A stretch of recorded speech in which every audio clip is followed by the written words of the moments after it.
Hey there YouTubers, Stampede Survival here.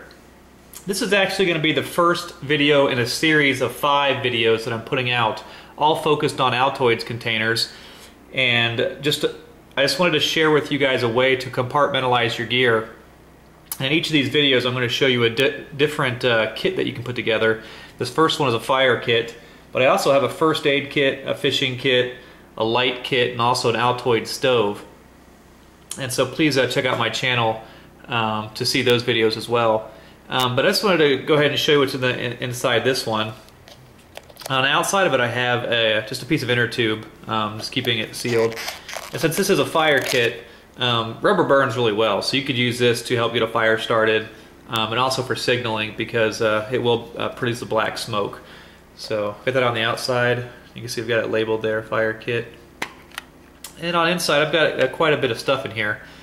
First off, let me tell you, I'm currently not carrying these Altoids kits in my bug out bag.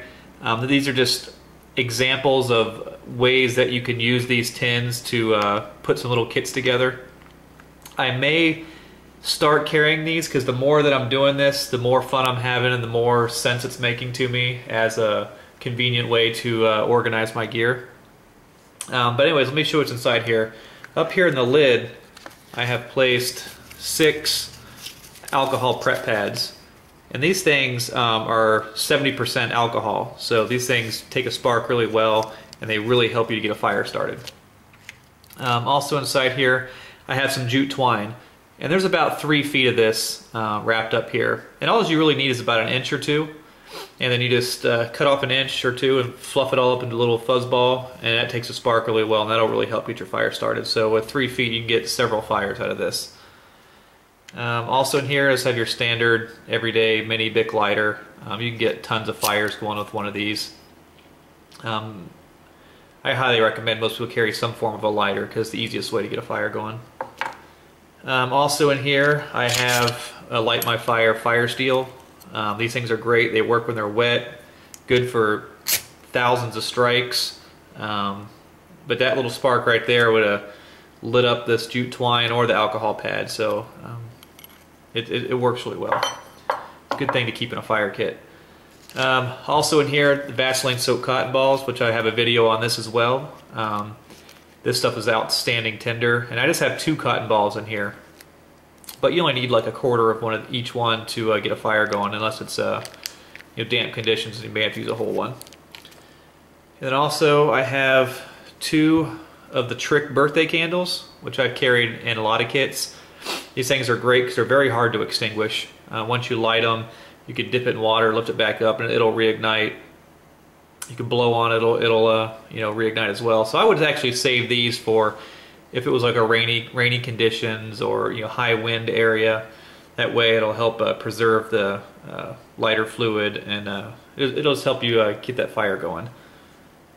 And then also in here I have a large sheet of aluminum foil, and this is great you can use it as a wind block as you're trying to start your fire. And you can also use it as a heat reflector, or you could fold it into a little pot to boil water, or you could actually open it up, lay it across some sticks and make a frying pan out of it if you were to cook. So I went ahead and put that in the fire kit as well.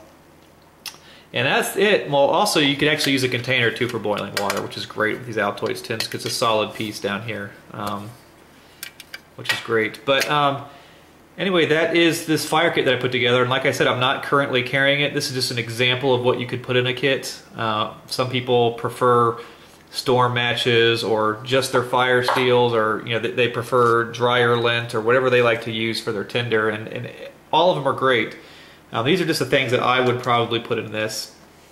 But if you guys see anything that's wrong with it or can think of a better way to organize it, please feel free to leave a comment. I'm always trying to learn new things, and I like to play around with these kits. So thank you very much for watching. Like I said, I've got 4 more videos out there that are focused on these Altoids kits. Please check out my channel and watch those as well. But once again, this is Stampede Survival, and thank you for watching, and God bless.